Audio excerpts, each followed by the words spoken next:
సిద్దిపేట జిల్లా నారాయణపేట మండల కేంద్ర శివారులోని రాజరాజేశ్వర స్వామి హుండీని లెక్కించారు.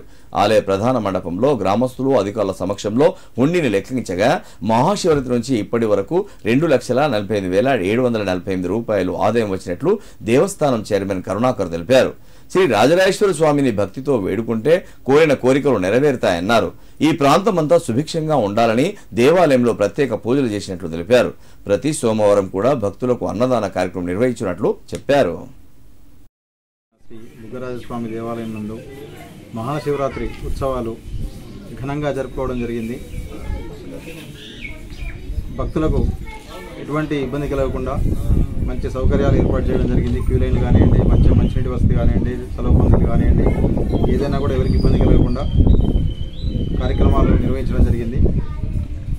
ఈరోజు శివరాత్రి పురస్కరించుకొని వచ్చినటువంటి హుండీ ఆదాయాన్ని లెక్కిస్తున్నాము.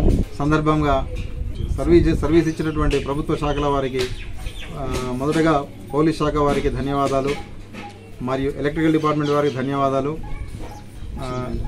మిషన్ భగీరథ వారికి ధన్యవాదాలు, మరియు మనకు గ్రామాల నుంచి వచ్చిన వాలంటీర్స్ కూడా మంచి సర్వీస్ ఇచ్చారు. మనకి దేవాలయంలో ఎటువంటి ఇబ్బంది కలగకుండా, మరియు హెల్త్ డిపార్ట్మెంటు ఆరోగ్య శాఖ నుంచి కూడా క్యాంప్ పెట్టేసి వాళ్ళు కూడా మంచి సర్వీస్ ఇచ్చారు. వాళ్ళందరికీ కృతజ్ఞతలు తెలియజేస్తున్నాను.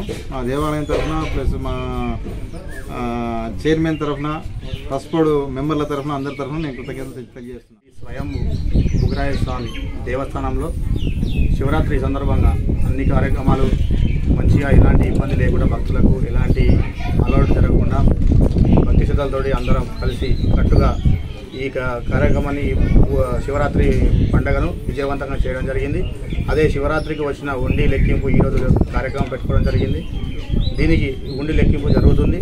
అంతేగాక మనకు జరిగిన శివరాత్రి పండుగలో ఎలాంటి భక్తులైనా అధిక సంఖ్యలో రావడం జరిగింది. చాలా భారీ ఎత్తున భక్తులు రావడం జరిగింది. ప్రతి సోమవారం అన్నదాన కార్యక్రమం పెట్టడం జరుగుతుంది. అన్నదాన కార్యక్రమానికి భక్తులు ఎవరైనా ముందుకు వచ్చి ప్రతి భక్తులు వచ్చి ముందుకు వచ్చి అన్నదాన కార్యక్రమానికి పాత్రలు కావాలని కోరుచున్నాము.